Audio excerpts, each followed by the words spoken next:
Protesto guardar y hacer guardar la Constitución Política de los Estados Unidos Mexicanos y las leyes que de ella emanen, y desempeñar leal y patrióticamente el cargo de presidente de la República que el pueblo me ha conferido, mirando en todo por el bien y prosperidad de la Unión. Y si así no lo hiciere, que la nación me lo demande.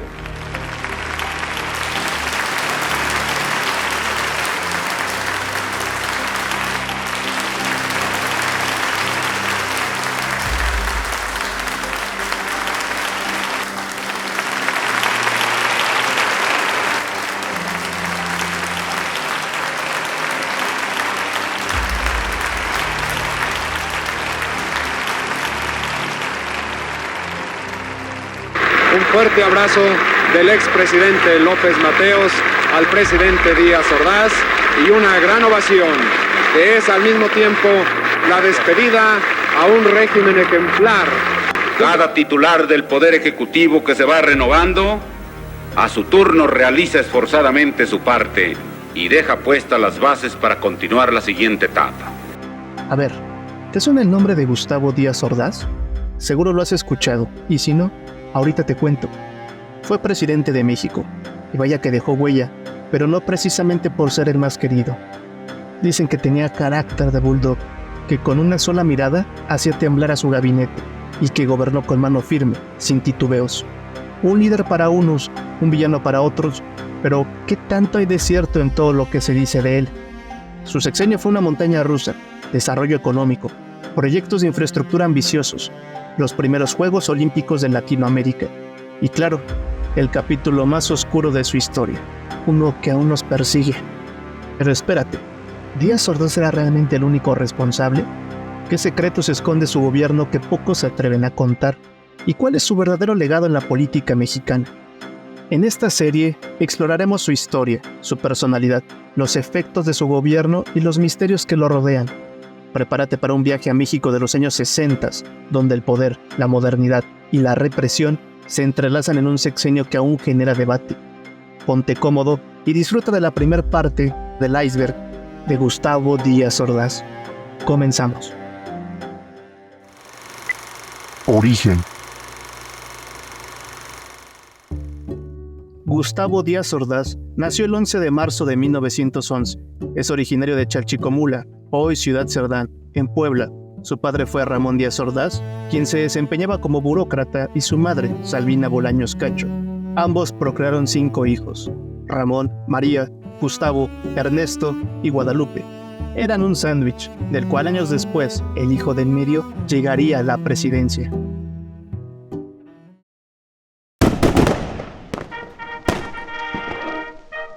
Con el inicio de la revolución y el triunfo de Madero sobre Porfirio Díaz, el padre de Gustavo se quedó sin trabajo, lo que los obligó a regresar a su estado de origen, Oaxaca, del cual uno de sus antepasados, que luchó en la Guerra de Reforma, el licenciado José María Díaz Ordaz, fue diputado y gobernador, dejando en claro que el joven Gustavo ya traía el poder en la sangre. Su vida y los estudios. Gustavo Díaz Ordaz pasó momentos difíciles, pues al llegar los gobiernos post-revolucionarios, su familia perdió las propiedades que poseía, lo que lo marcó de por vida.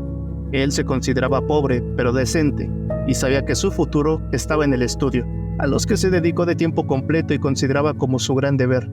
Díaz Ordaz fue un estudiante muy peculiar. Era serio, muy metódico y contaba con una excelente memoria. También pecaba de cierta arrogancia. En su juventud también practicó el básquetbol y junto con sus amigos formó el equipo llamado Cronos, el cual participó en algunos campeonatos, convirtiéndose este deporte en su única afición.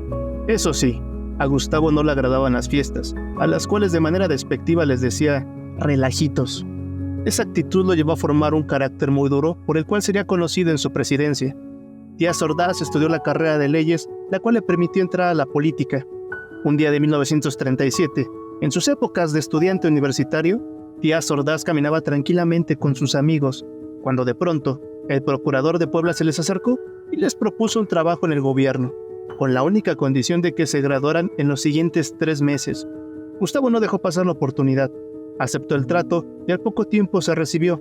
Un gran camino le quedaba por delante al joven Gustavo.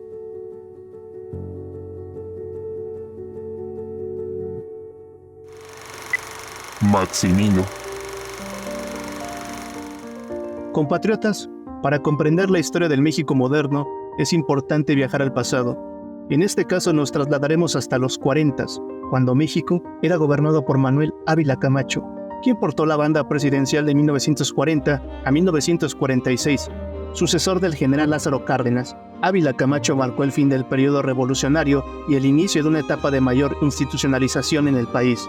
Su gobierno es recordado por la consolidación del Estado y muchos eventos que nos marcaron, entre ellos la creación del Instituto Mexicano del Seguro Social, la erupción del volcán Paricutín en Michoacán, el desarrollo industrial y la participación de México en la Segunda Guerra Mundial.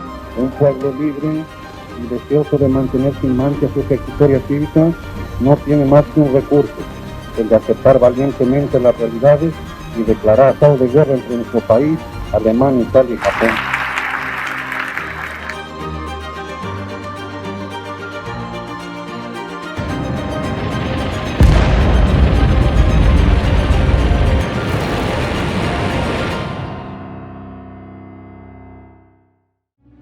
Pues el presidente tenía un hermano, Maximino, quien fue un temible cacique que gobernó Puebla a finales de los 30s y principios de los 40s. Maximino fue conocido por hacer mucha obra pública, pero también por sus métodos autoritarios para mantener a raya las manifestaciones y a los grupos opositores. Maximino fue un hombre fiero, con el que no se jugaba. Algunos lo llamaban el dictador de Puebla. A manera de chiste se decía que hasta las hojas de los árboles necesitaban del consentimiento del gobernador para caer de las ramas. Si Maximino tronaba los dedos, la gente rica de Puebla se movía en friega. Tenía tanto poder que hasta mandaba en la iglesia. El cacicazgo de Maximino fue la gran escuela política de Díaz Ordaz, pues un día, mientras el joven Gustavo trabajaba en el servicio público, Maximino le echó el ojo y le dio un cargo importante. Díaz Ordaz dudó en aceptar el puesto por su falta de experiencia, pero a Maximino nadie le decía que no. «Aprenda rápido», le dijo al joven Gustavo, y en poco tiempo logró colocarse en la cúspide del poder poblano, solo por debajo de Maximino. La influencia del gran cacique es notoria en Díaz Ordaz y alimentó aún más ese duro carácter por el que fue conocido ya como presidente. Y a todo esto, ¿qué fue de Maximino? Bueno, vamos a entrar en la sección de grandes misterios de la historia política mexicana y sus pasajes oscuros, pues un día de 1945, con la sucesión presidencial a la vuelta, Manuel Ávila Camacho ya había tomado la decisión de que el siguiente presidente sería su secretario de Gobernación, Miguel Alemán Valdés. Como respuesta a esto, el hermano del presidente enfureció y reclamó sus derechos a ocupar tan deseado cargo. Incluso juró mandar a eliminar a Miguel Alemán y no sé qué tanto argüende. Pero el plan de Maximino nunca se concretó, porque le duró más la revolución que la vida. Después de un banquete en Atlixco, se sintió mal y lo llevaron a su casa, donde murió en circunstancias bastante sospechosas. La muerte de Maximino está rodeada de misterio, pues se dice que fue envenenado. Su ambición lo convirtió en un estorbo para muchos, especialmente para Miguel Alemán. Se cuenta que en su obsesión por el poder, incluso intentó deshacerse de su propio hermano, el presidente de la República, pero su plan se vino abajo cuando el atentado falló. Así terminó la historia de uno de los mentores de Gustavo Díaz Ordaz, quien no solo heredó sus lecciones políticas, sino también su estilo de gobernar con mano dura.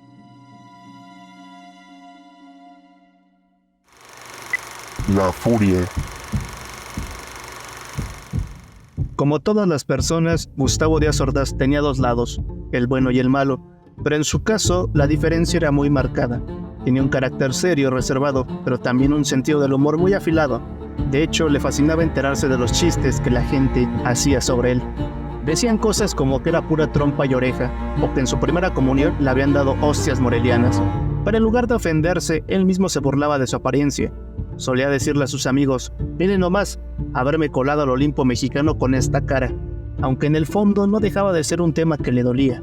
Díaz Ordaz era visto como un hombre honrado y sin grandes ambiciones económicas. También era extremadamente reservado con su vida privada y su familia, a quienes protegía tanto que hasta sus amigos más cercanos quedaban fuera del círculo. Lo que más lo distinguía era su obsesión por el orden y la disciplina. No soportaba que algo estuviera fuera de lugar. Si veía un solo error, exclamaba: «No puede ser, qué barbaridad», y empezaba a caminar de un lado a otro, como león enjaulado en su oficina. Pero si las cosas se salían demasiado de control y nadie le hacía caso, su último recurso era la violencia. Su carácter explosivo era legendario. Sus colaboradores le temían porque cuando se enojaba en serio. Uno de ellos lo describió perfectamente. Era chispeante, conocedor, muy inteligente, pero era muy enojón, muy de malas. Cuando se enojaba, y desgraciadamente, pues cuando se enoja uno ya por sistema pierde uno la ecuanimidad. Es el defecto que tenía el licenciado Díaz Ordaz. La enfermedad. Díaz Ordaz no hablaba mucho de su vida privada. Difícilmente se abría con alguien, pero su estómago, ese sí tenía mucho que decir. Gustavo era de esas personas que se guardaban todo y pues claro, tanto estrés le pasó factura. La comida le fascinaba, amaba la gastronomía mexicana, pero la gastritis no lo dejaba disfrutarla. El picante era su enemigo y abstenerse de los platillos que tanto le gustaban era un verdadero sufrimiento. Ese fue un problema durante la campaña presidencial y después en su gobierno, como presidente, tenía que asistir a cenas, banquetes y reuniones donde la comida era parte del protocolo, pero como su estómago no cooperaba, tuvo que desarrollar un truco, aparentar que comía sin realmente probar un solo bocado. A lo largo de su vida, sus problemas estomacales fueron terribles, dolores, estreñimiento. A veces pasaba hasta 8 días sin ir al baño. Por eso su dieta era más especial que la de un deportista. Sin grasa, sin picante, sin esto, sin lo otro. Básicamente, pura comida desabrida. Los rompecabezas. En el tenso ambiente de la política, donde todo es pleito, brilla y decisiones al vuelo, Gustavo Díaz Ordaz encontró un pasatiempo apropiado para despejar su mente y tomar decisiones con claridad. Armar rompecabezas, actividad que nunca abandonó y siguió practicando en la presidencia. Era casi una obsesión.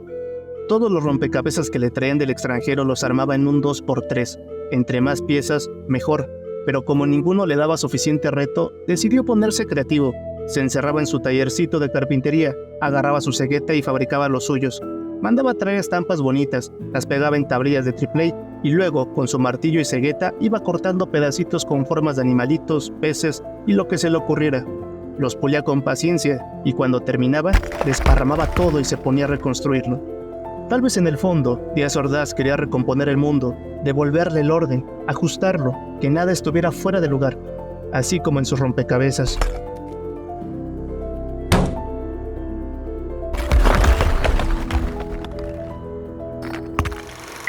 El feo. La imagen en la política es algo muy importante, pues aunque no lo crean, ayuda muchísimo a ganar votos. La belleza, el aspecto físico y la imagen personal son factores que si bien no garantizan el poder, sí que ayudan. Pero este caso fue muy diferente. Desde muy chico la conciencia de Díaz Ordaz fue torturada. El apodo, Diente Frío, acompañó a su familia ya que algunos miembros poseían una enorme dentadura saliente y al aire. Entre ellos, el propio Gustavo. Para nadie es un secreto que la persona que gobernó México en los años 60 no era tan agraciado. Era huesudo, flaco, tirando a chaparro y sudaba como gordo. Gustavo incluso escuchó el desprecio que le tenía su madre, pues llegó a decir cosas como ¿pero qué hijo tan feo tengo? Pero a pesar de eso, algo que caracterizaba a Díaz Ordaz fue el desarrollo de actitudes y habilidades compensatorias y una de ellas era su voz, grave, bien modulada y cultivada con cierto esmero. Siempre la puso por delante, como si de un escudo se tratara, con los que combatía sus complejos e inseguridades. Ese hombre feo, flaco y sin chiste se convirtió en una figura atractiva por lo bien que hablaba, dijo uno de sus colaboradores. De los atractivos que poseía Díaz Ordaz, destacan su elegancia, su habilidad mental y su excelente memoria. Ya siendo secretario de Gobernación, y mientras los fotógrafos intentaban buscar su mejor lado, Gustavo llegó a decir: no tengo ángulo, soy feo, así soy. Al secretario de Gobernación no solo se le debe de tener respeto, sino un poco de miedo. Es saludable para el país. Soy suficientemente feo como para que me tengan miedo. El ascenso al poder.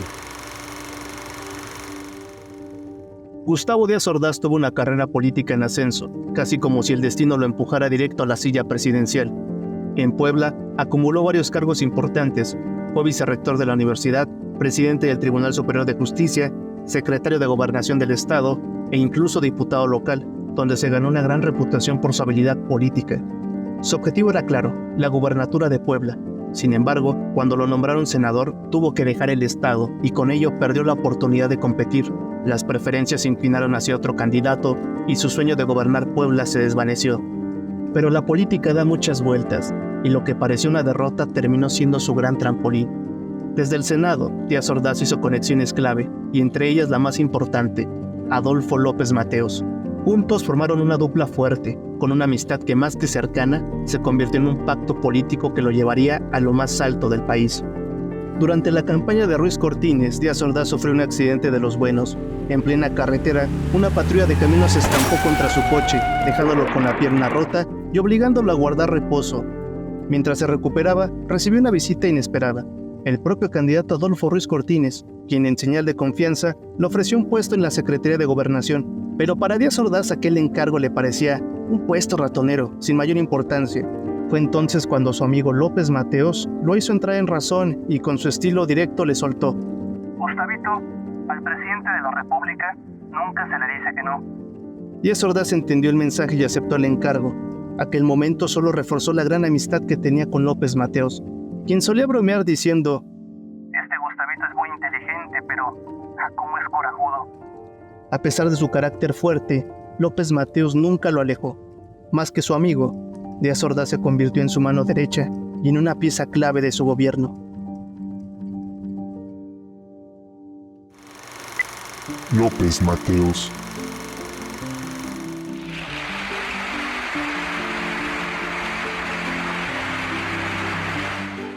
Adolfo López Mateos gobernó México de 1958 a 1964.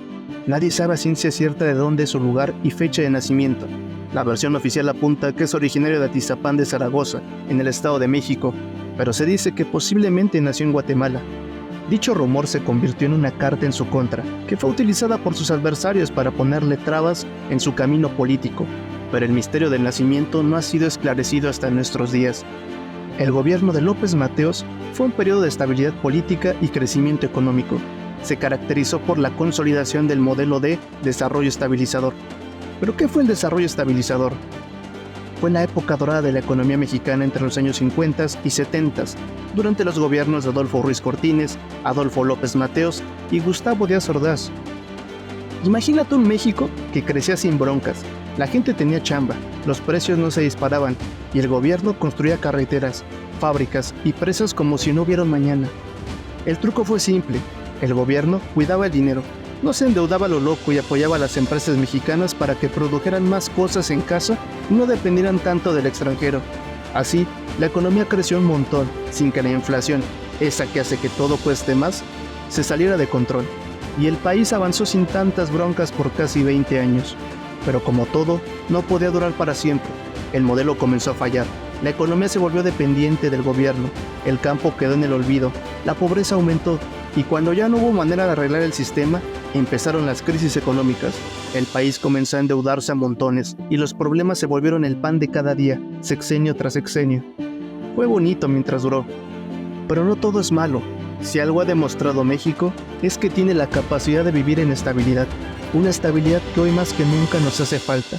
Y aquí viene lo importante. No podemos dejarlo solo en manos de los gobernantes, porque para muchos de ellos es más importante su proyecto político y su legado en la historia que el verdadero bienestar de los mexicanos. Al final, el cambio real está en la sociedad, en la gente que vota, que trabaja, que sueña y que lucha por un país mejor. Ya me inspiré, pero regresemos a las épocas doradas.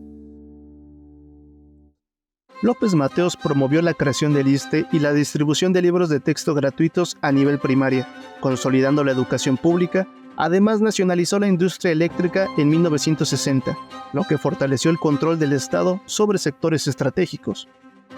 Su política exterior fue activa y destacó por mantener una postura de independencia frente a Estados Unidos, apoyando a países latinoamericanos en sus luchas por la soberanía. También fue clave en la resolución del conflicto con Estados Unidos por el Chamizal, recuperando ese territorio para México en 1963. Sin embargo, su gobierno enfrentó conflictos laborales y la represión de movimientos sindicales y estudiantiles, mostrando un lado autoritario. A pesar de eso, su sexenio dejó un legado en infraestructura, educación y en la soberanía energética del país. López Mateos fue un caso raro en la política mexicana.